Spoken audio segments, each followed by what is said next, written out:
साथियों, मैं कुछ महत्वपूर्ण बातों पर आप लोगों के सामने अपनी बात रखना चाहता हूं। तो पहली बात है ओबीसी का मुद्दा।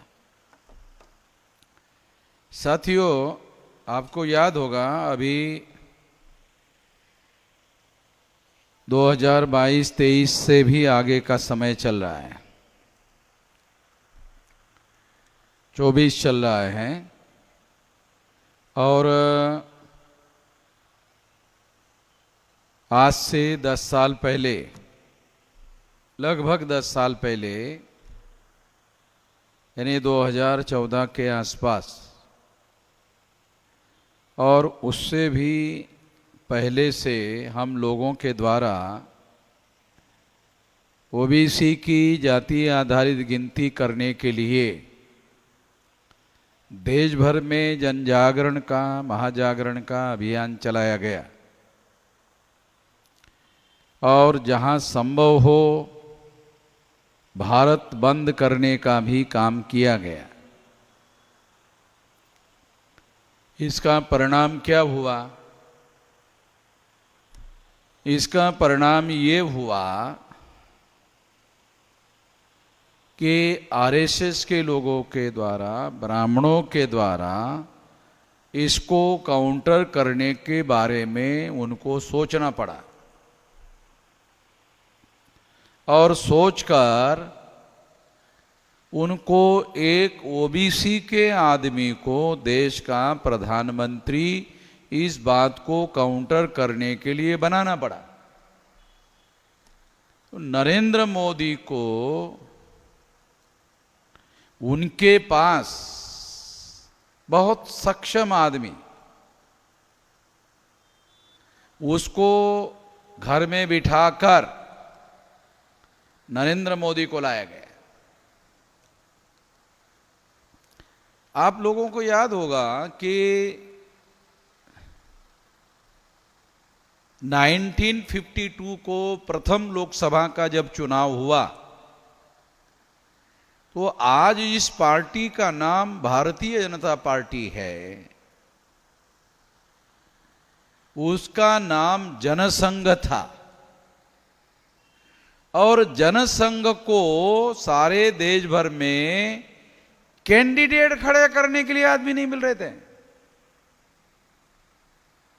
अगर आप लोग चुनाव का डाटा अवेलेबल है, चुनाव के साइड में अवेलेबल है, भारतीय जनता पार्टी को, जिसका नाम उस समय जनसंघ था, उस समय कैंडिडेट खड़े करने के लिए आदमी नहीं मिल रहे थे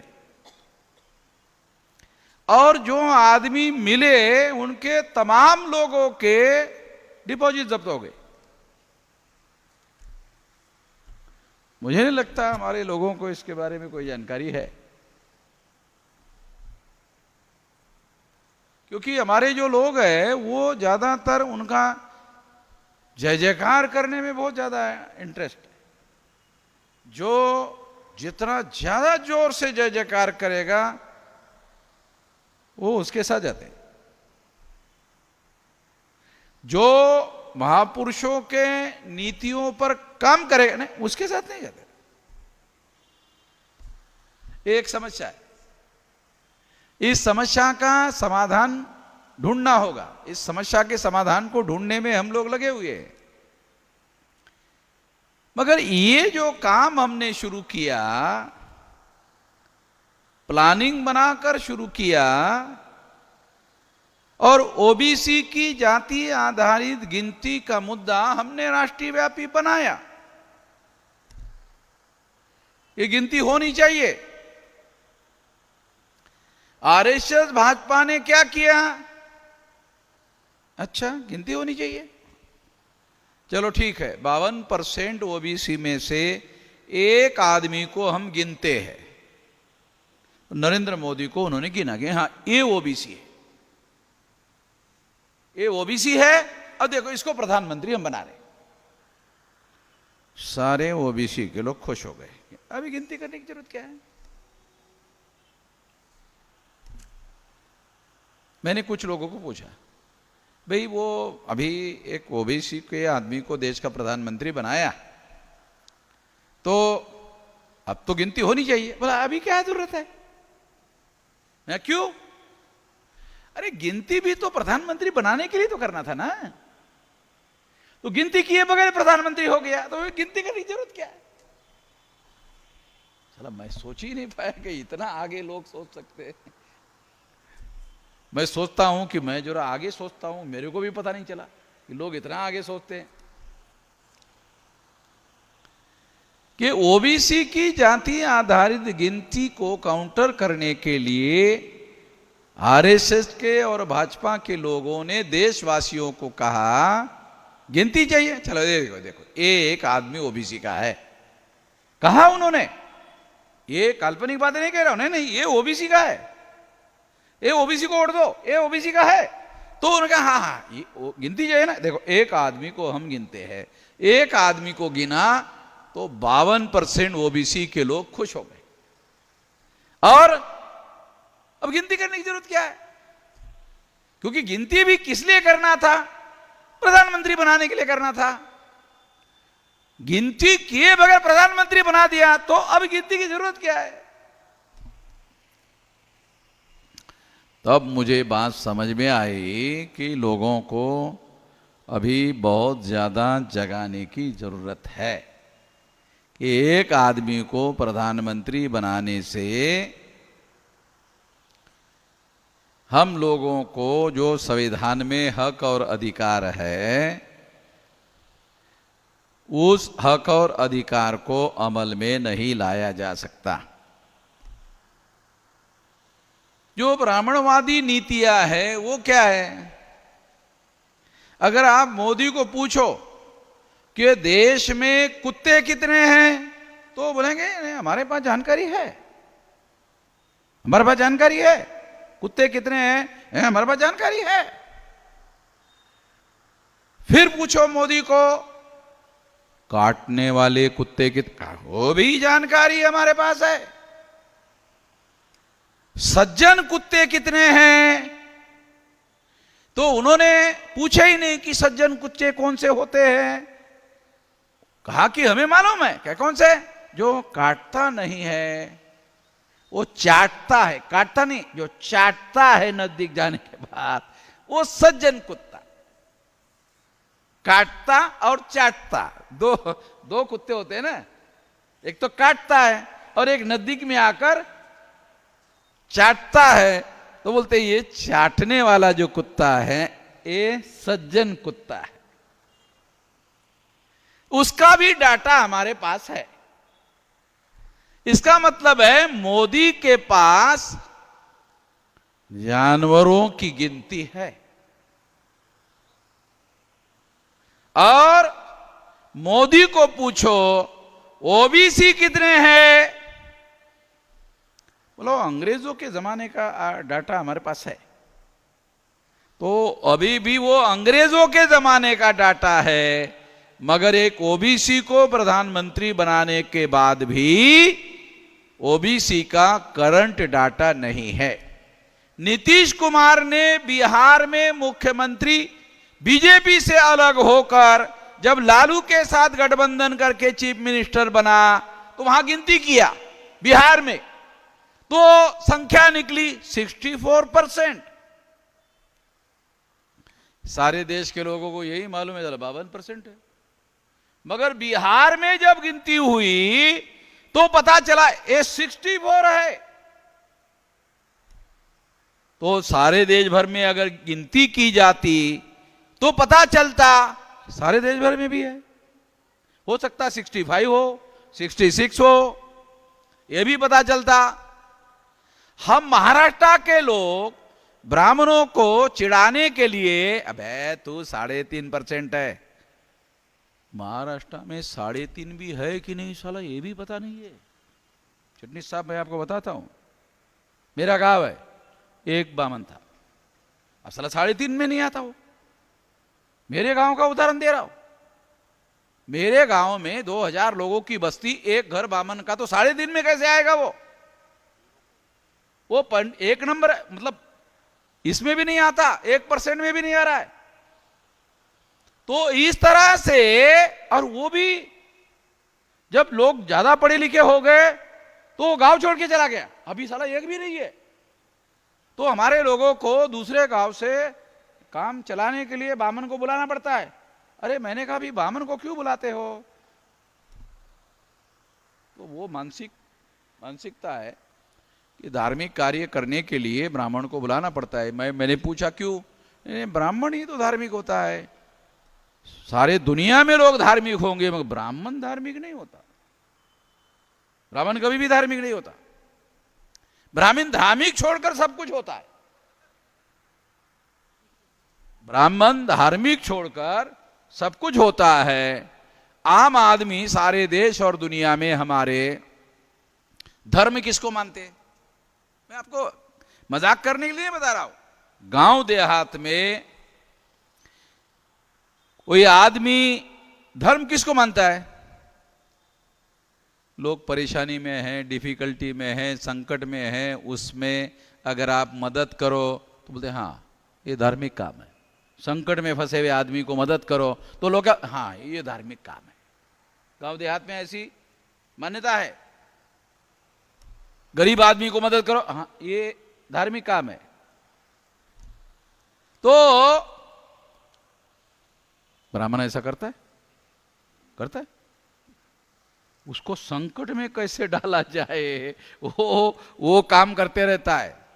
ब्राह्मण कभी किसी को संकट में निकालने के लिए मदद करने का कोई कैरेक्टर, या ब्राह्मण धर्म में ब्राह्मण को ऐसे पढ़ाया जाता है, मदद करने के लिए किया जाता है, ऐसा कभी नहीं होता। तो मैं आप लोगों को कुछ बातें, केवल मोटी मोटी बातें आप लोगों को समझा रहा हूं कि ये जो ब्राह्मण धर्म को मानने वाले जो लोग हैं, ये प्रचार करने के लिए आज के तारीख में हिंदू कहते हैं।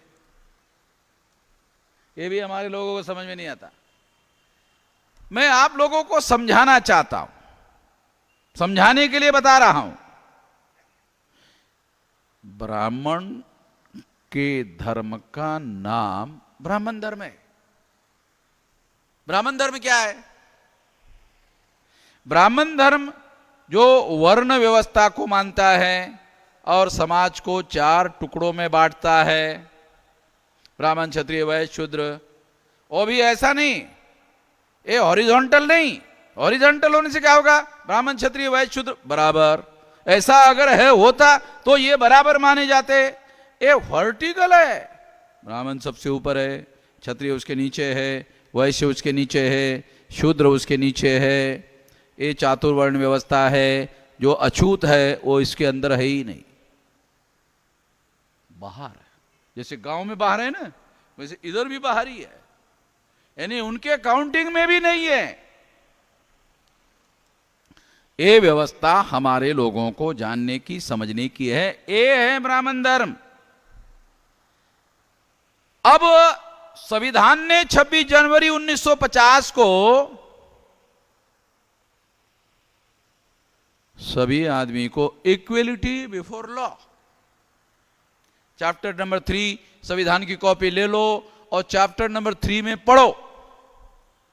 इक्वलिटी बिफोर लॉ, कानून के सामने सभी लोग, सभी नागरिक समान माने जाएंगे। ये जब से लागू हुआ तब से ब्राह्मणों ने ब्राह्मण धर्म का प्रचार हिंदू के नाम पर शुरू किया। कितने लोगों को यह बात समझ में आती है? समझ में भी नहीं आती। दूसरी मौलिक बात, ब्राह्मण लोग SC ST OBC Kunbi Maratha लोगों के बीच में प्रचार करते हैं और शो करते हैं कि वो लोग, ब्राह्मण लोग मुसलमान विरोधी है। शो करते हैं कि वो मुस्लिम विरोधी है। मुस्लिम विरोधी है ऐसा शो करने का propaganda SC ST OBC Kunbi Maratha में करते हैं ब्राह्मण लोग।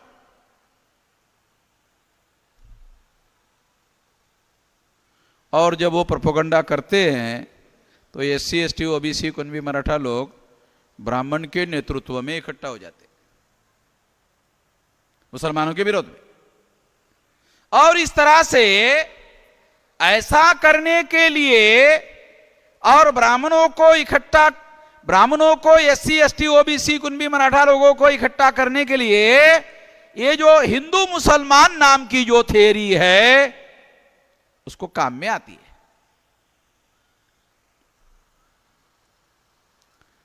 मैं आपके सामने एक मौलिक सवाल खड़ा करता हूं, ब्राह्मणों ने ऐसा कोई उदाहरण है कि ब्राह्मण हिंदू धर्म का प्रचार करने के लिए लोगों को जाकर हिंदू धर्म की विशेषता समझा रहा है, ये हमारे धर्म की विशेषता है? सुना कभी? कभी कोई ब्राह्मण हिंदू धर्म की विशेषता बताते हुए प्रचार कर रहा है? ऐसा एक भी ब्राह्मण भारत भर में और दुनिया भर में कहीं पर भी प्रचार करते हुए दिखाई नहीं देता। क्यों? फिर उसको प्रचार करना पड़ेगा।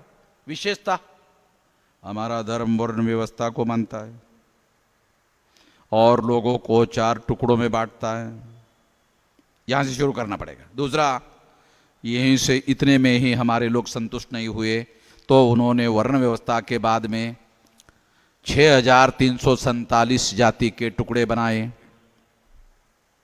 ये हमारी दूसरी व्यवस्था बहुत ज्यादा बड़ी विशेषता है। इतने से ही हमारे लोग संतुष्ट नहीं हुए तो हमारे लोगों ने छूत और अछूत ऐसा भी विभाजन किया। तो अभी हमारे धर्म में कुछ लोग छूने लायक लोग हैं, कुछ लोग छूने लायक लोग नहीं है। ये भी हमारे धर्म की विशेषता है। इसलिए ब्राह्मण कभी अपने हिंदू धर्म की विशेषता का प्रोपेगेंडा ही नहीं करता है। उसको माशाल्लाह ये करेंगे तो जूते ही मारेंगे लोग। कोई भी आदमी हिंदू बनने के लिए राजी नहीं होगा। अगर ऐसा कहेंगे कोई भी आदमी हिंदू बनने के लिए राजी नहीं होगा, तो इसलिए ब्राह्मणों ने क्या किया? हिंदू बनाने के लिए कौन सा तरीका अपनाया? हिंदू मुसलमान के झगड़े लगाने वाले मुद्दे डेली प्रचार में लाओ। Daily daily daily daily daily Hindu मुसलमान के मुद्दे डेली प्रचार में लाओ। तो एससी एसटी ओबीसी के शिक्षा के अधिकार का मुद्दा है, आरक्षण के अधिकार का मुद्दा है, संवैधानिक अधिकार का मुद्दा है।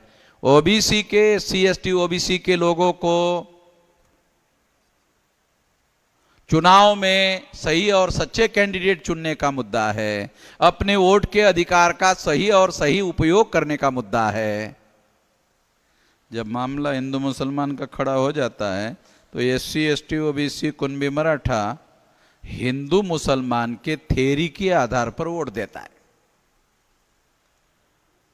जब वो SC ST OBC Kunbi Maratha आदमी जब हिंदू मुसलमान के थ्योरी पर वोट देता है, सिद्धांत पर वोट देता है, तो इसका मतलब है वो मुस्लिम विरोधी है। ब्राह्मण उनको मुस्लिम विरोधी बनाने में कामयाब हो गया।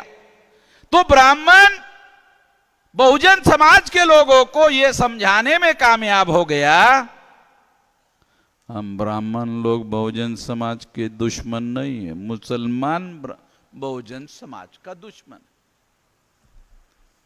अब कुरान में हम लोगों को अधिकार डिनाई कर दिया, ऐसा कहीं पर भी लिखा हुआ नहीं है। ब्राह्मणों ने जो धर्म ग्रंथ लिखे, वेद श्रुति स्मृति पुराण रामायण महाभारत गीता, उसमें हमारे लोगों के अधिकारों को छुना गया। हमारे जो अधिकार है वो कुरान में इन लोगों को अधिकार मत दो, कहीं पर भी लिखा हुआ नहीं है। बल्कि कुरान में क्या लिखा हुआ है? सारे इंसान बराबर है,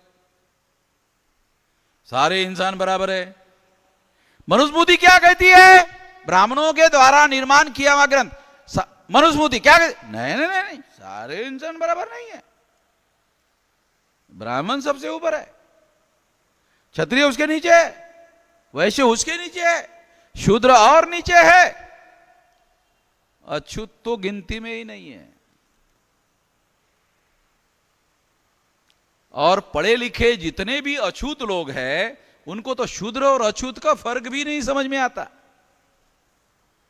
कि शूद्र में और अछूत में फर्क है, ये भी समझ में नहीं आता।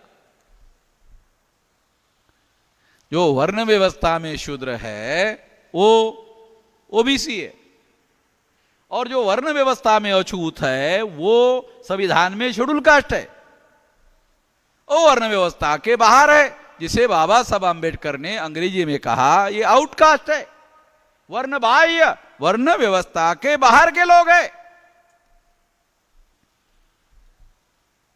ये बातें हमको जब तक समझ में नहीं आती तब तक ब्राह्मणों ने अपना वर्चस्व स्थापित करने के लिए वर्ण व्यवस्था, जाति व्यवस्था, अस्पृश्यता, आदिवासियों का सेग्रीगेशन यानी जंगलों में रहने के लिए मजबूर करना, महिलाओं की दास्ता, महिलाओं के ऊपर दास्ता क्या है? सभी महिलाएं, यानी ब्राह्मण को पैदा करने वाली उसकी मां है ना, ब्राह्मण की, ये भी शूद्र है। ब्राह्मण की मां, ब्राह्मण को पैदा करने वाली उसकी मां, उसके धर्म ग्रंथ मिले, ये शूद्र है। ये ब्राह्मणों के धर्मशास्त्र में, यानी सभी महिलाएं शूद्र है।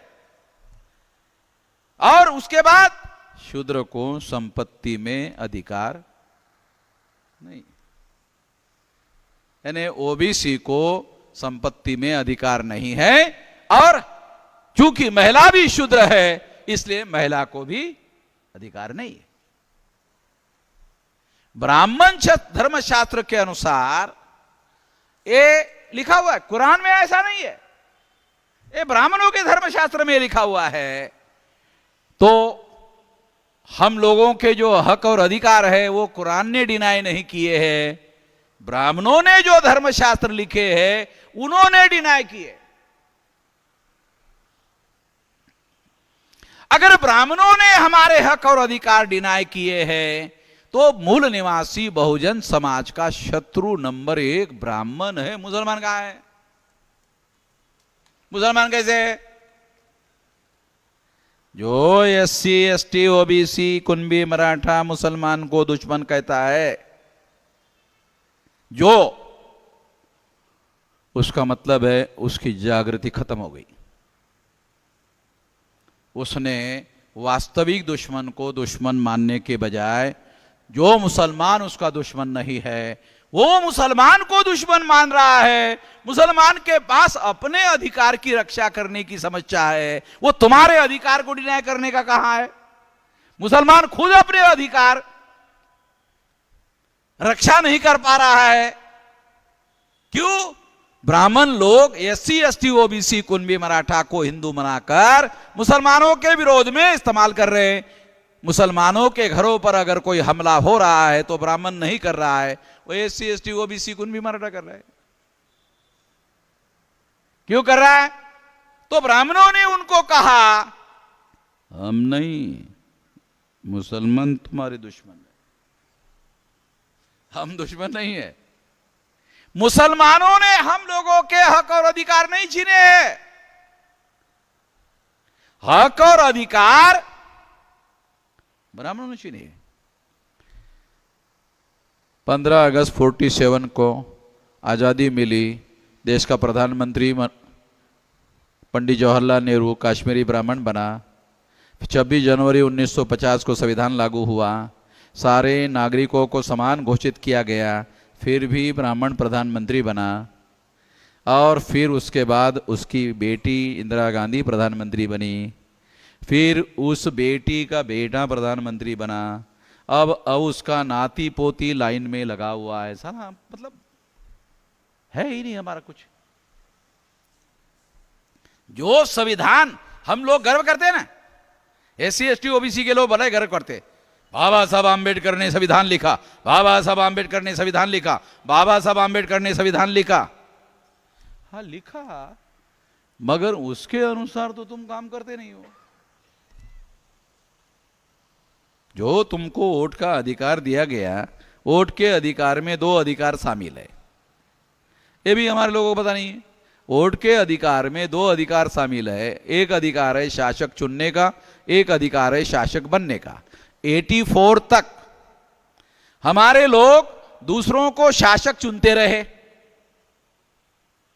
क्यों? तो हमारे लोग ये मानते थे शासक बनना हमारा थोड़ी काम है, शासक बनना हमारा काम थोड़ी है, शासक बनना उनका काम है। तो हमारे लोग 84 तक उनको चुनते रहे।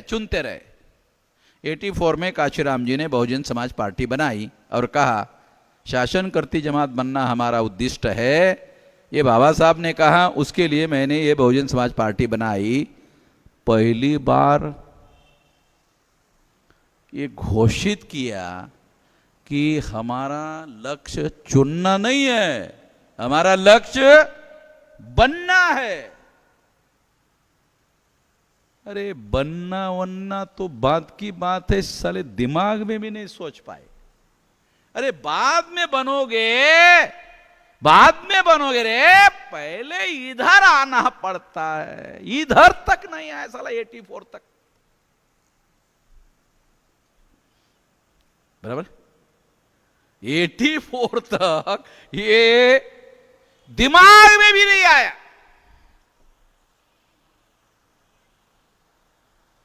अभी भी जो काशीराम जी ने कहा वो अभी भी बहुसंख्यांक समाज के लोगों के दिमाग में नहीं आया है। इसका सबूत क्या है? इसका सबूत है ब्राह्मणों की पार्टी दिल्ली में सत्ता में है। अगर समझ में आया होता तो ब्राह्मणों की पार्टी दिल्ली में सत्ता में नहीं होती। दूसरा, ब्राह्मणों की पार्टी सत्ता में बीजेपी आने के पहले एक और ब्राह्मणों की पार्टी नेहरू की, गांधी की, कांग्रेस पहले से सत्ता में थी। यानी कांग्रेस जाती है तो बीजेपी आती है, बीजेपी जाती है तो कांग्रेस आती है। इसका मतलब यह है कि एक ब्राह्मण जाता है तो दूसरा ब्राह्मण सत्ताधारी बनता है, दूसरा ब्राह्मण जाता है तो पहला ब्राह्मण सत्ताधारी बनता है। ये राजाराम जाता है तो सीताराम आता है, सीताराम जाता है तो राजाराम आता है। ज्यादा फर्क हो रहा है आज भी? यानी आज भी जो वोट के अधिकार में शासक चुनने का ही काम चल रहा है, शासक बनने का काम नहीं चल रहा है।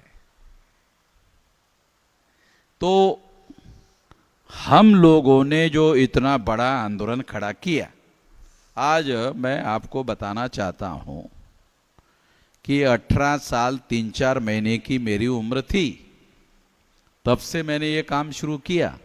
अभी मेरी उम्र 67 रनिंग चल रही है। तो 18 अगर माइनस कर दो तो 49 साल हो गए। ये संगठन बनाने का, संचालन करने का और देश भर में संगठन शक्ति निर्माण करने का काम मैंने जिंदगी भर 49 साल लगाकर किया। यहां बहुत सारे ऐसे लोग भी बैठे होंगे जिनकी उम्र भी 49 नहीं है। ऐसे लोग जिनकी उम्र 49 नहीं है, उसका एक अर्थ यह है कि वो पैदा भी नहीं हुए थे तब से मैं कर रहा हूं। और करते करते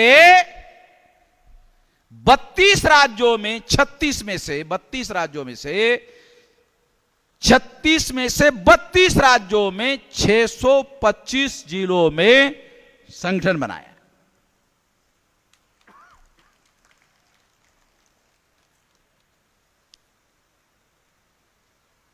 ये संगठन शक्ति थी जिसके आधार पर हमने आरएसएस के हेडक्वार्टर पर मोर्चा लेकर जाने का हौसला दिखाया। एससी एसटी ओबीसी माइनॉरिटी का क्या अकेला वामसेपी संगठन है? नहीं, बहुत सारे संगठन है। किसी भी नेता ने, एससी एसटी ओबीसी माइनॉरिटी के किसी भी नेता ने आज तक आरएसएस के हेडक्वार्टर पर मोर्चा लेने का काम तो छोड़ो, सोचा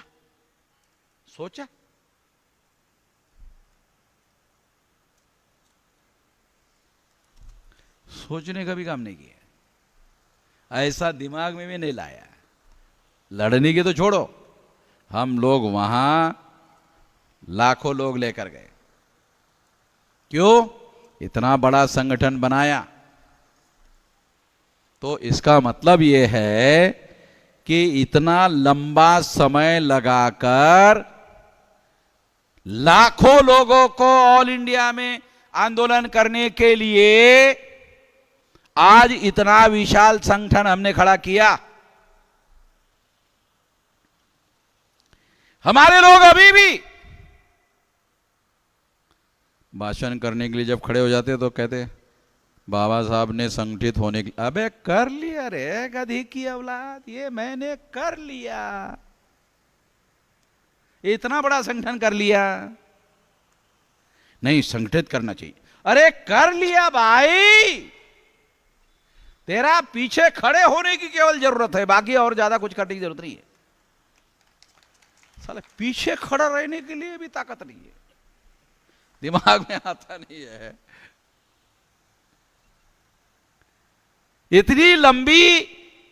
इतना लंबा समय लगाकर इतनी लंबी संगठनात्मक शक्ति हमने निर्माण की, लाखों लोगों को मैदान में उतार सकते हैं, लाखों रुपया कार्यक्रम पर डेली खर्चा करते हैं। डेली कोई भी संगठन भारत में फुले शाहू अंबेडकर का विचार करने वाला लाखों रुपया खर्चा करके डेली कार्यक्रम करता हो, ऐसा ढूंढकर भी नहीं मिलेगा। ये डेली करता हूं ये कार्यक्रम, ये भी किधर है भाई खर्चा करने वाला आदमी? खड़े हो जा, एक गायकवाड़ 1 लाख से ज्यादा हुआ होगा? कितना हुआ खर्चा? 1 लाख हुआ बोल रहे, ज्यादा ही हुआ होगा, 1.5 लाख बोल रहे। तो डेली खर्चा कर रहा हूं सारे देश भर में, है किसी की औकात? मेरे पास एक नया पैसा भी नहीं है, मेरे पास एक नया पैसा नहीं है। डेली सारे देश भर में।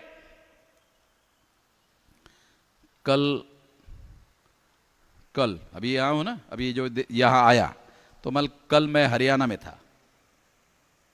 हरियाणा से रात में लेट आवर्स एयरपोर्ट गया और वहां से रात में 2:30 को फ्लाइट में बैठा और फिर 4:30 बजे एयरपोर्ट पर उतरा। फिर वहाँ से हमारे लोग लेकर आए, गाड़ी में ही बैठे बैठे सोया, फिर थोड़ा बहुत और सोया और फिर इधर खाना वाना खा के इधर आया। अभी थोड़ी देर के बाद कार्यक्रम समाप्त होकर बॉम्बे जाऊंगा। कल सवेरे फ्लाइट है, इलाहाबाद के पास कौसाम्बी है, बुद्धा के समय की। कौसाम्बी नाम सुना है? बुद्ध प्रवचन के लिए कौसाम्बी जाते, वह कौसाम्बी में कार्यक्रम है कल। तो यहाँ से बॉम्बे जाऊंगा, बॉम्बे से मॉर्निंग में फ्लाइट पहुंचूंगा, फ्लाइट पकड़कर इलाहाबाद जाऊंगा, इलाहाबाद से 4 व्हीलर गाड़ी से कौसाम्बी जाऊंगा और कौसाम्बी में कार्यक्रम करके फिर रात में मुक्काम के लिए लखनऊ आऊंगा और लखनऊ से फिर दूसरे दिन 12 बजे अंबेडकर नगर पूर्वी उत्तर प्रदेश में फैजाबाद से आगे वहां जाऊंगा डेली। और हर कार्यक्रम में 1 लाख, 1.5 लाख, 2 लाख खर्चा होता है। कोई टाटा बिरला अंबानी साला एक नया पैसा नहीं देता है। तो मेरा टाटा बिरला अंबानी ये है, इधर टाटा बिरला अंबानी, ये सारा बैठा हुआ टाटा बिरला अंबानी। इतना लंबा समय लगाकर जो संगठित शक्ति हमने निर्माण की, ये उसकी वजह से हम करने लायक हो गए हैं। तो आज ऐसी कोई संगठित शक्ति भारत में नहीं है। अखबार वाला मेरे नाम से ही इतना डरता है कि फालतू लोगों को डेली अखबार में पब्लिसिटी देता है। मेरे वामन मेश्राम नाम का कोई आदमी भारत में पैदा हुआ, यह भी सारा लोगों को पता नहीं है। हा? कौन से टीवी वाले कहां से देंगे रे? अरे अखबार वाले नहीं देते तो टीवी वाले कहां से देंगे? तो बड़े उस्ताद मानते अपने को है, वो तो अखबार से बड़े मानते हैं ना, वो कहां से देंगे?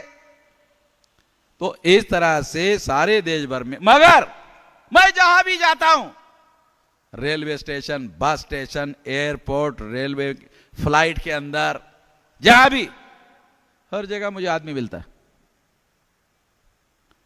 तुम्ही वामन मेश्राम का? नाही, आम्ही तुम्हाला डेली त्याच्यावर बघतो, ऐकतो. मग मी त्यांना विचारतो, फक्त ऐकताच का?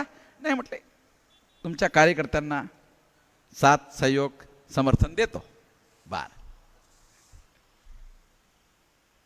तो मैं आप लोगों को बताना चाहता हूं कि सारे देश भर में आज इतनी बड़ी संगठित शक्ति हम लोगों ने निर्माण की. इस संगठित शक्ति के समर्थन में आप लोगों को खड़ा होने की जरूरत है और फिर फील्ड में जाकर लोगों को समर्थन में खड़ा करवाने की जरूरत है. एक संगठित करने की जरूरत है, एक संगठित समर्थन में खड़ा करने की जरूरत है. अगर ये आप करते हो, ज्यादा समय नहीं लगेगा. मैं ये जो बदमाश लोग हैं ना, ये बदमाश लोगों को आप हाथ जोड़ के विनती करो, ये मानने वाले नहीं है. जिन्होंने कब्जा किया हुआ है, देखो अंग्रेजों ने कब्जा किया था, क्या हुआ अंग्रेजों का? ब्राह्मणों ने भी कब्जा किया हुआ है. ध्यान रखो, बहुत खास बात बता रहा हूं. अंग्रेजों ने कब्जा किया था, क्या हुआ अंग्रेजों का? ब्राह्मणों ने भी कब्जा किया हुआ है. अगर ब्राह्मणों ने भी अंग्रेजों की तरह कब्जा किया है तो इन लोगों को भी हम लोग उनसे भी आजादी हासिल कर सकते हैं. केवल एक तरीका है, केवल एक तरीका है संगठित शक्ति निर्माण करने का. मैं आपको बताना चाहता हूं, बहुत समय अभी ज्यादा नहीं है. अभी रणनीति में हमने बहुत बड़ा बदलाव किया. मैं पढ़े लिखे लोगों को बामसेफ के द्वारा संगठित करने के कार्य पे सबसे ज्यादा जोर लगाता रहा. अभी मैं बामसेफ को इकट्ठा करने का काम, पढ़े लिखे कर्मचारी लोगों को इकट्ठा करने का काम हमारे दूसरे तीसरे फ्रंट के जो नेता लोग हैं उनके ऊपर छोड़ दिया. अभी मैं जनता को, कॉमन लोगों को, मासेस को इकट्ठा करने के काम में लगा हुआ हूं. और 2030 तक 6 लाख गांवों का संगठन खड़ा हो जाएगा. 2030 तक. कौन सा चल रहा है? 24. 30 कितना दूर है? 5-6 साल. तो कोई बुढ़ा भी अगर ये मेरी सुन लेगा तो भी नहीं मरेगा. अगर वो बुढ़ा अभी जाने वाला है और उसने अगर मेरा सुन लिया, बोलता 6 साल, फिर तो मैं नहीं जाता हूं, फिर मैं रुकता हूं. क्योंकि उम्मीद पर दुनिया कायम है. उम्मीद होती है ना. देखो उसका बेटा दिल्ली में नौकरी कर रहा है और उसका बाप घर में अभी प्राण निकलने वाला है, तो बोलता नहीं बेटे को एक बार देखना चाहता हूं, एक बार. तो सारे लोग कोशिश करते कि बेटे को बुलाया जाए. तो भागते दौड़ते बेटा आता है और आने के बाद में बाप के पास जाता है, देखता है. देखते ही तो इसका मतलब है उम्मीद पर दुनिया कायम है. तो इसीलिए मैं आपको बता रहा हूं कि 6 साल में 6 लाख गांव में संगठन फैल जाएगा और 6 लाख गांव का संगठन खड़ा हो जाएगा. और 6 लाख गांव में रहने वाले जो SC ST OBC के लोग हैं वो इस आंदोलन के साथ जुड़ेंगे. क्योंकि उसकी लड़ाई इस देश में कोई भी नहीं लड़ रहा है. मोदी तो OBC होकर भी हिंदू है, वो ही ओबीसी नहीं है। वो हिंदू है, ओबीसी नहीं है। जो ओबीसी हिंदू है वो ब्राह्मणों का काम कर रहा है। एक बार मैं रेलवे के ट्रैवलिंग कर रहा था, तो ट्रैवलिंग के दौरान ये ब्राह्मण, एक कंपार्टमेंट होता है ना, उसमें 8 लोग बैठते हैं, 6 इधर में और इधर 2, 8 लोग होते हैं। तो उसमें 8 लोगों में एक ब्राह्मण था, 7 गैर ब्राह्मण थे। तो वो चर्चा कर रहा था, 6 लोग उसकी सुन रहे थे, ब्राह्मण की। मैं अकेला ही नहीं सुन रहा था। ब्राह्मण बहुत होशियार होता है कि एक आदमी सुन नहीं रहा है।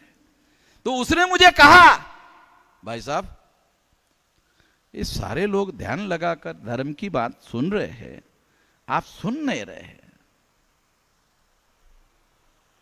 तो मैंने उसको कहा, पंडित जी, मुझे सुनना चाहिए? सुनना चाहिए। मैंने कहा दोबारा पूछो क्या? मुझे सुनना चाहिए? हाँ, सुनना चाहिए। देखो, मैंने कहा फिर बाद में मत बोलना। कहा सुनना चाहिए। तो मैंने उसको कहा कि देखो मैं सुनता हूं अभी। तो मैंने उनको कहा, पहले तुम मुझे ये बताओ कि हिंदू धर्म के मैं अड़ानी आदमी हूं, हिंदू धर्म के धर्म शास्त्रों के नाम बताओ। ये तो बहुत छोटा सवाल है। यही तो मैंने कहा छोटा सवाल पूछ रहा हूं आपको, आप तो पंडित है ना, आपको छोटा सवाल पूछ रहा हूं। तो उसने बताया वेद, श्रुति, स्मृति, पुराण, रामायण, महाभारत, गीता। मैंने कहा पंडित जी, अरे तो ब्राह्मण धर्म के धर्म ग्रंथ है, मैंने आपको हिंदू धर्म के पूछा। ये तो ब्राह्मण धर्म के धर्म ग्रंथ है, आपने हिंदू धर्म के बता दिया। तो उसने कहा हिंदू धर्म और ब्राह्मण धर्म एक है। यही तो साला मैं लोगों को बता रहा हूं, समझ नहीं आ रहा हमारे गधे लोगों को कि हिंदू धर्म और ब्राह्मण धर्म एक है। यही मैं बता रहा हूं। और अगर उनको पता चल जाए एक है, तो फिर हिंदू धर्म के धर्मशास्त्र वेद, श्रुति, स्मृति, पुराण, रामायण, महाभारत, गीता है, वो तो वर्ण व्यवस्था को, जाति व्यवस्था को, अस्पृश्यता को मानते हैं। अगर हमारे लोगों को पता चल जाए तो फिर ये लोग उसके पिछवाड़े पे लात मारेंगे। ये उनको समझ में आना चाहिए, ये उनको मालूम नहीं है। तो ये चर्चा उधर चल रही थी। जब उसको मैंने कहा पंडित जी, ये तो ब्राह्मण धर्म के धर्म ग्रंथ है, इतने में किसी कारणवश गाड़ी रुक गई। गाड़ी कभी कभी रुक जाती है, रुक गई। उसने मुझे पहले बोला था कि मेरा स्टेशन 3 घंटे के बाद आने वाला है। उसने देखा ये आदमी खतरनाक लग रहा है, ये मेरे को फंसा रहा है, तो उसने अपना एक झोला था वो उठाया और कहा कि मुझे अभी जाना पड़ेगा, अर्जेंट, ये कि याद आ गया काम। मैंने कहा पंडित जी आपका तो स्टेशन 3 घंटे, हाँ वो बात सही है, मगर एक नया काम याद आ गया। मैंने कहा स्टेशन भी नहीं है, ये तो आउटर है। नहीं फिर भी याद आया है ना, तो अर्जेंट में मुझे जाना पड़ेगा, भाग गया।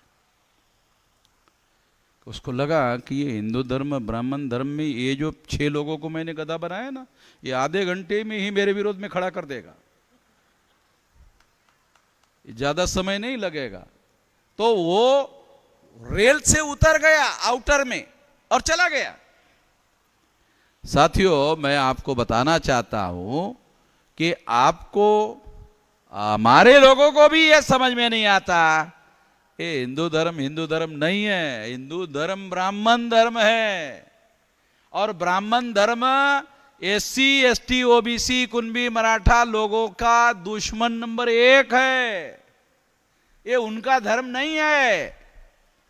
उनके विरोध में ब्राह्मणों के द्वारा की हुई साजिश है, षड्यंत्र है। अब ये मैं कह रहा हूं तो किसी ब्राह्मण को मेरे खिलाफ में FIR करना चाहिए ना, वो तो वामन मेश्राम छोड़ के सब पर FIR करेंगे, बाकी किसी पर नहीं करेंगे। क्योंकि वामन मेश्राम पर FIR क्यों नहीं करेंगे? क्योंकि वो डरता नहीं है। जो डरता नहीं है उस पर हमारा एफआईआर चलता नहीं है, समझ में आ रहा है?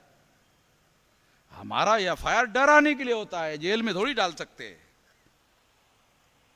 तो वामन मेश्राम पर एफआईआर इसलिए नहीं कर सकते क्योंकि वो डरता नहीं है।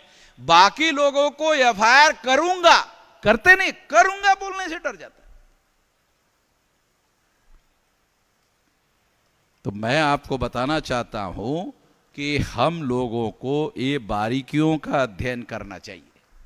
अगर इन बारीकियों का आप लोग अध्ययन कर सकते हो तो करो, तो इससे आपको लड़ाई कैसे लड़ सकते हैं इसका हुनर, इसकी जानकारी आपको मिलेगी। ये बात हमको समझने की जरूरत है।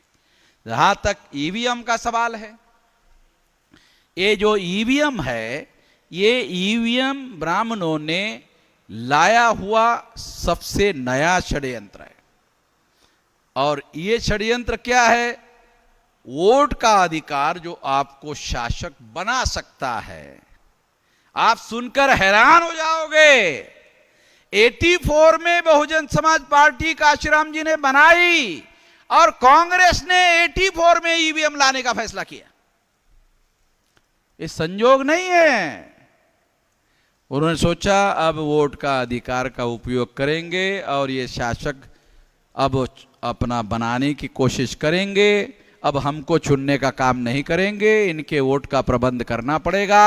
वोट का प्रबंध करने के लिए अमेरिका और यूरोप के लोगों ने जिस ईवीएम पर पाबंदी लगाई थी, उस ईवीएम को भारत में लाया गया। सारे दुनिया में ईवीएम पर पाबंदी है। जिन देशों ने ईवीएम बनाया उस देशों में भी पाबंदी है। ईवीएम से फ्री, फेयर एंड ट्रांसपेरेंट चुनाव नहीं हो सकता। फ्री, फेयर एंड ट्रांसपेरेंट चुनाव भारत के संविधान ने भारतीय प्रजा को दिया हुआ मौलिक अधिकार है, फंडामेंटल राइट है। इसका वायलेशन करने का भारत सरकार को तो छोड़ो, सुप्रीम कोर्ट के पास भी पावर नहीं है। अगर चुनाव आयोग ने ईवीएम मशीन से ही चुनाव करने का काम किया तो मैं ऐलान करता हूं, बार बार दोबारा करता हूं, ईवीएम मशीन फोड़ेंगे। 12 लाख से लेकर 15 लाख तक बूथ रहने वाले हैं, तो 12 लाख से लेकर 15 लाख जगह पर फोड़ेंगे।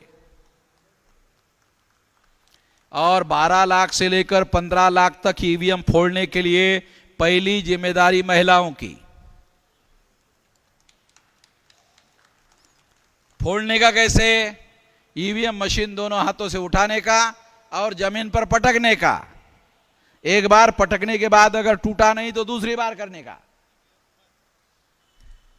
दूसरी मशीन आएगी, ज्यादा 2 ही मशीन रख सकते हैं, 2 ही आएगी, फिर दूसरा तीसरा आदमी जाएगा, फिर वो पटकेगा। सारे देश की चुनाव मशीनरी जो है वो बैलेट पेपर पर चुनाव करने के लिए मजबूर हो जाएगी। ईवीएम मशीन के द्वारा वोटों की चोरी की जा सकती है और पता भी नहीं चलता। देखो, आपको सबूत के तौर पर बताकर बात समाप्त करता हूं। ये बैलेट पेपर आंखों से दिखाई देता है। अपने आंखों के सामने इसको आप ऐसा फोल्ड करते हो, ऐसा फोल्ड करते हो, ऐसा फोल्ड करते हो, ऐसा फोल्ड करते हो और फिर बैलेट बॉक्स में डालते हो। डालने के बाद भी फिजिकल एविडेंस रहता है। ईवीएम मशीन में बटन दबाने के बाद आपका जो वोट है वो इलेक्ट्रॉनिक वोट में रूपांतरित होता है। और इलेक्ट्रॉनिक वोट की विशेषता क्या है?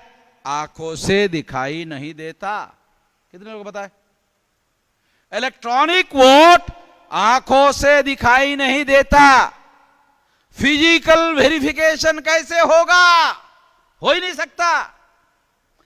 जब ईवीएम के द्वारा दिए हुए वोट का फिजिकल वेरिफिकेशन नहीं हो सकता तो रिकाउंटिंग नहीं हो सकता। बैलेट पेपर में रिकाउंटिंग का सिस्टम है, इलेक्ट्रॉनिक वोटिंग मशीन में रिकाउंटिंग का सिस्टम ही नहीं है। क्योंकि रिकाउंटिंग के लिए बैलेट पेपर में दोबारा फोल्ड किया हुआ वोट खोलना पड़ता है, फिर देखना पड़ता है, फिर गिनती करना पड़ता है। कभी कभी हारा हुआ जीत जाता है और जीता हुआ हार जाता है, मगर ईवीएम मशीन में एक बार अगर जीत गया तो वो हमेशा के लिए जीतता ही रहता है, क्योंकि उसमें फिजिकल वेरिफिकेशन करने का कोई सिस्टम है नहीं। जब फिजिकल वेरिफिकेशन ही नहीं होता तो रिकाउंटिंग नहीं हो सकता। विदाउट फिजिकल वेरिफिकेशन रिकाउंटिंग नहीं हो सकता। एक बात है, ऐसी तमाम बातें हैं 2-4 दिन तक कलेक्टर के पास रहती है। उस दौरान बहुत कुछ किया जा सकता है। मुझे काउंटिंग करने वाले अधिकारियों ने बताया, अगर 3-3, 4-4 दिन तक वो मशीन उधर रहती है तो उसका लाइट जब हम काउंटिंग के लिए लेते हैं तो जला हुआ ही रहता है। बोले ये साला समझ में नहीं आया, वो मशीन का लाइट कैसे जला हुआ? लास्ट में किया ना उधर गड़बड़ी तो जला हुआ रहेगा। उसको दोबारा लगा करके, ये अधिकारियों ने मुझे बताया, नाम नहीं बताने की शर्त पर, इसलिए मैं उसका नाम नहीं बता रहा हूं। बामसेफ के बहुत लोगों को चुनाव जिम्मेदारी मिलती है, काल्पनिक नहीं बोल रहा हूं। उन लोगों ने मुझे बताया कि यहां गड़बड़ी होती है,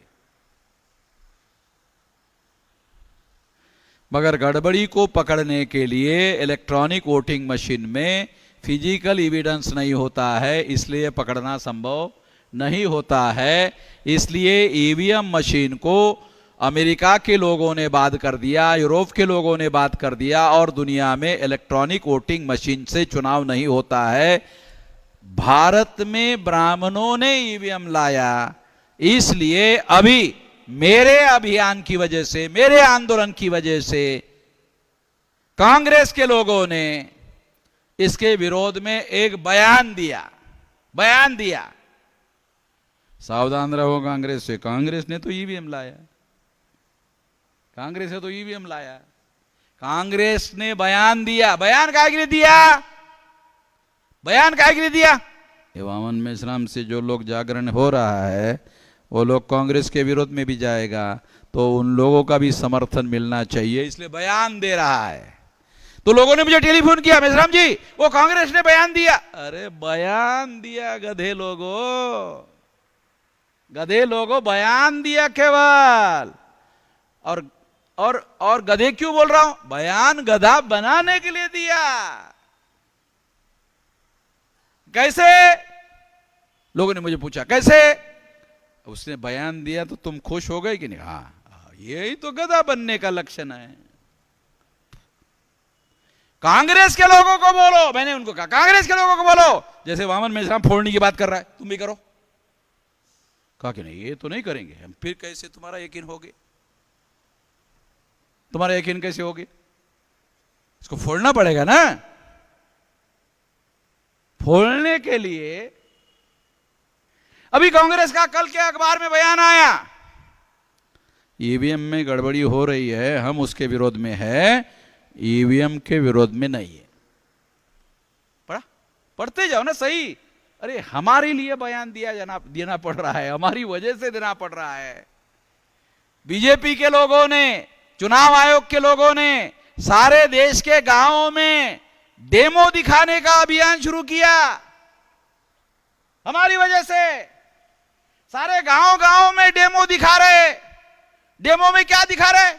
बोलते ए कांबळे ला बटन दाब तो बघ तू कशावर दाबलंय ह्याच्यावर दिसलं की नाही? हा बोले नाही बरोबर आहे, मशीन बरोबर आहे। अबे गधे कांबळे, इतने से थोड़ी होगा, और भी है आगे होता है ना शुरू, आगे खेल होता है। कांबळे को पता ही नहीं है, बस इतना ही दिखा रहा हो चुनाव आयोग। कितना? बटन दबाओ देखो हो बराबर है, हाँ बराबर है। बहुत सारा खेल आगे शुरू होता है। क्यों?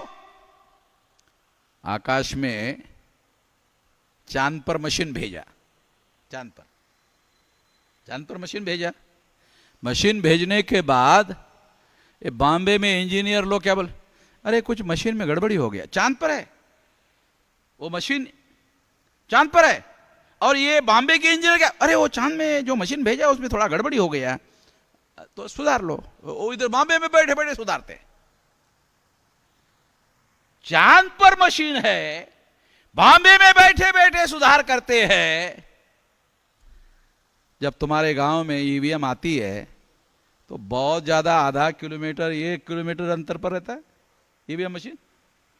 अरे कई लाख किलोमीटर में गड़बड़ी कर सकते हैं, सुधार कर सकते हैं, ए साले किलोमीटर में नहीं कर सकते हैं। इलेक्ट्रॉनिक डाटा है, उसको आप अपने हिसाब से बना सकते हो, बिगाड़ सकते हो, वो सारा का सारा तुम्हारे रिमोट पर है। जब चांद में मशीन भेजी हुई वो रिमोट में दुरुस्त कर सकते हैं, तो तुम्हारा गांव के अंदर आया हुआ जो ईवीएम है उसको क्यों नहीं कर सकते? यकीनन कर सकते हैं। 200% ईवीएम में गड़बड़ी होती है। चुनाव आयोग 6 लाख गांवों के देहात में रहने वाले लोगों को समझा रहा है। मैंने चुनाव आयोग को कहा, अरे हम 10 लोगों को समझा रे भैया, अबे हम 2 को समझा, 6.5 लाख गांव के लोगों को काहे को समझा रहा है? हम लोगों को 10 लोगों को समझा, मैं सारे देश के लोगों को समझाता हूं। चले नहीं, तुमको नहीं समझा सकता क्योंकि तुम्हारे पास तो काउंटर क्वेश्चन है। वो जो गांव का आदमी है उसके पास डाटा ही नहीं है तो काउंटर क्वेश्चन कहां से होगा? उसके पास जानकारी ही नहीं है तो काउंटर क्वेश्चन कहां से होगा? उसके पास तो काउंटर क्वेश्चन ही नहीं है। उनको मूर्ख बना रहे हैं। तो हम लोग गांव के लोगों को जाकर के समझाना चाहिए, ईवीएम में गड़बड़ी हो रही है। चुनाव आयोग ने नहीं माना तो उसको भुगतना होगा।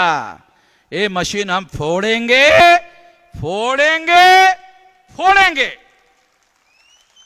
सबसे पहले मैं फोड़ूंगा, मैं ही फोड़ूंगा पहले, फिर बाद में रहे कामड़े मैंने फोड़ दिया देख ले, कामड़े मैंने फोड़ दिया देख ले। मैं जेल में जाने के लिए तैयार हूं, तू भी जाने के लिए तैयार हो। अगर 10-15 लाख लोग जेल में जाने के लिए तैयार होते हैं, किसी को जेल नहीं होगा। 1-2 जगह अगर कोई करेगा तो जेल होगा। 15 लाख जगह फोड़ेगा तो किसी को नहीं होगा। अगर इस देश में अगर हम लोगों को भविष्य में कभी कोई अवसर मिला तो पहले ईवीएम लाने वाले से अगर वो कमिश्नर जिंदा रहा, बुढ़ा जिंदा, तब भी उसको छोड़ेंगे नहीं। वो बुढ़ा अभी जाने वाला है 2-4 दिन में और हमको मौका मिल गया तो भी नहीं छोड़ेंगे। उस पर देशद्रोह का मुकदमा चलाएंगे। ये जो करंट वाला है तो पकड़ में आएगा ही आएगा। तो मतलब ये तो ज्यादा ये छूटेगा नहीं, क्योंकि ज्यादा दिन नहीं अभी हमारे लोगों का राज। ये तो ईवीएम हमारे लोगों के राज को रोकने के लिए किया। ये जो इतना बड़ा संगठित शक्ति हमने निर्माण किया, अरे इस संगठित शक्ति को रोकने की किसी की ताकत नहीं है। संख्या हमारी है, वोट हमारा है। हम लोगों को तलवार उठाना नहीं है, बंदूक उठाना नहीं है, साला कुछ करना नहीं है, केवल ऐसा करना है। बोल रहा हूं मैं, तलवार चलाओ, तलवार उठाओ, कुछ भी नहीं करने की जरूरत है। इतना सब अगर इतनी विशाल संगठन शक्ति हम निर्माण करते हैं। 9 अगस्त 1942 को गांधी ने अंग्रेजों के विरोध में चले जाओ चलाया था, चले जाओ। उसके बाद अंग्रेजों ने जाने का निर्णय किया। देखो पुराना 2000 साल पहले का इतिहास नहीं बता रहा हूं। 9 अगस्त 1942 को गांधी ने अंग्रेजों को कहा चले जाओ। मैं तो ब्राह्मणों को कह भी नहीं रहा हूं चले जाओ, क्योंकि अगर मैं ऐसा कहूंगा तो बोलेंगे कहां जाएंगे, साला हमें पता ही नहीं है हम कहां से आए। तो इसलिए मैं किसी को बोल नहीं रहा हूं चले जाओ। मैं क्या बोल रहा हूं? सीधे हो जाओ। तुम जो टेढ़े साला सब कर रहे हो सीधे हो जाओ, नहीं तो फिर सीधे करने का हमारे पास इलाज है। अगर तुम कुत्तों की पूंछ की तरह ही रहो, क्योंकि सारे दुनिया की पूंछें ठीक हो सकती है मगर कुत्ते की पूंछ, पुंगली में अगर कुत्ते की पूंछ को 1 महीना रखो, निकालो, पूंछ वैसी वैसी हो जाएगी, वो सीधी होती नहीं है। तो इसीलिए तुम टेढ़ा तुम्हारा तरीका है सुधार करो।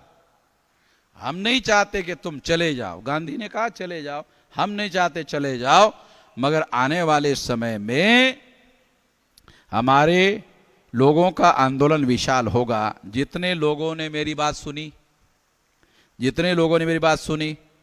लगभग जितने लोग मुझे मिलते हैं बोलते आपकी सारी बातों से सहमत है। मैंने कहा कौन सी बात से सहमत नहीं है? कहा कि ब्राह्मणों चले जाओ, इसको आप रोक नहीं लगा रहे हो, इसको आप चले जाने के लिए नहीं कह रहे हो, ये गलत बात है। एक बात बोले ये आपकी नहीं मानते। गांधी ने बराबर कहा था अंग्रेजों को चले जाओ, तुमको भी ब्राह्मणों को कहना चाहिए चले जाओ। मैंने कहा नहीं, इसके लिए मैं तुमसे सहमत नहीं हूं। तो हमारे लोग मेरी एक बात से सहमत नहीं है। कौन सी? कि आपको ब्राह्मणों को चले जाओ, आप ऐसा नहीं कहना चाहते, इसके हम विरोध में। तो लोग विरोध में है कि नहीं इनको जाने दो, मगर मैं कहता हूं नहीं इनको रहने दो। तो मुझे पूछा किसी ने कि क्यों रहने दो? अरे मैंने कहा जब तुम्हारा राज आएगा तो राज तो किसी के ऊपर करना होगा ना। तो जब तुम्हारा राज आएगा तो ब्राह्मण प्रजा रहेगी, तो तुमको ब्राह्मणों के ऊपर राज करने में मजा नहीं आएगा। अगर तुम शेड्यूल कास्ट के लोग, शेड्यूल ट्राइब के लोग, बैकवर्ड क्लास के लोग, SC ST OBC के लोग, SC ST OBC पर ही राज करोगे तो मजा कैसे आएगा? नहीं आएगा। अगर SC ST OBC का राज आ गया और ब्राह्मणों पर आपने राज किया, मजा भी आएगा। तो मजा भी तो आना चाहिए राज करने में, एक राज भी होना चाहिए, एक मजा भी होना चाहिए। तो इसलिए ये लड़ाई जो है इस तरीके से हम लड़ेंगे, तो इसको जाने के लिए मैं इस बात से सहमत नहीं हूं। ये लड़ाई हम लोगों को लड़नी है। तो आने वाले समय में आप लोगों को, गांवों में रहने वाले जो हमारे लोग हैं उन लोगों को जगाओ और बूथ लेवल का संगठन खड़ा करो। 12 लाख से लेकर 15 लाख तक जो बूथ रहने वाले हैं, बूथ लेवल का संगठन खड़ा करो। अगर आपने बूथ लेवल का संगठन खड़ा किया तो ये भौगोलिक नेटवर्किंग होगा, और फिर उसके नीचे और एक है, बूथ लेवल के नीचे है सोशल नेटवर्किंग, कि अगर एक बूथ में 1000 वोटर है, 1000 वोटर में schedule caste, most backward schedule caste, extreme backward schedule caste, schedule tribe, most backward schedule tribe, nomadic tribe, MBC, OBC और माइनॉरिटी, मुस्लिम, सिख, ईसाई, बुद्धिस्ट, जैन, लिंगायत, ऐसे 1000 में 14 ग्रुप बनाने पड़ेंगे। 1000 वोटर है, उसमें 14 ग्रुप अगर बनाओगे तो झोली भर भर के वोट पड़ेगा। ये जो हजारों करोड़ खर्चा कर रहे हैं, अभी अखबार पढ़ो, कांग्रेस के लोग भी काला धन इस्तेमाल कर रहे, बीजेपी वाले भी काला धन इस्तेमाल कर रहे। ये जो अपने को बड़ा राष्ट्रवादी कहने वाले बीजेपी के लोग हैं, सबसे ज्यादा काला धन बीजेपी के लोगों के पास आ रहा है। दूसरे नंबर का काला धन कांग्रेस के पास आ रहा है। ये सारे काला धन से चलाने वाले लोग हैं। काला धन से सरकार बनाने वाले सफेद काम करेंगे? काला धन से ही सरकार बनती है, तो सफेद काम कहां से होगा? अखबार पढ़ो तो आपको पता चलेगा। अरे सारा का सारा डाटा सुप्रीम कोर्ट के पास आ गया। काला धन, डेली हियरिंग हो रही है सुप्रीम कोर्ट में। इसलिए आने वाले समय में ये परिस्थितियां भी हमारे अनुकूल आ रही है और बदलने का समय भी नजदीक आ रहा है। इस दिशा में हम लोगों को काम करना होगा, तेजी से करना होगा। आप लोगों ने मेरी बात ध्यान से सुनी, इसके लिए आभार, धन्यवाद। दे धडक बेधडक वृत्त देणाऱ्या आपल्या शिवसत्ता टाइम्स न्यूज चॅनलला लाल बटन दाबून सबस्क्राईब करा आणि बेल आयकॉनला क्लिक करायला विसरू नका।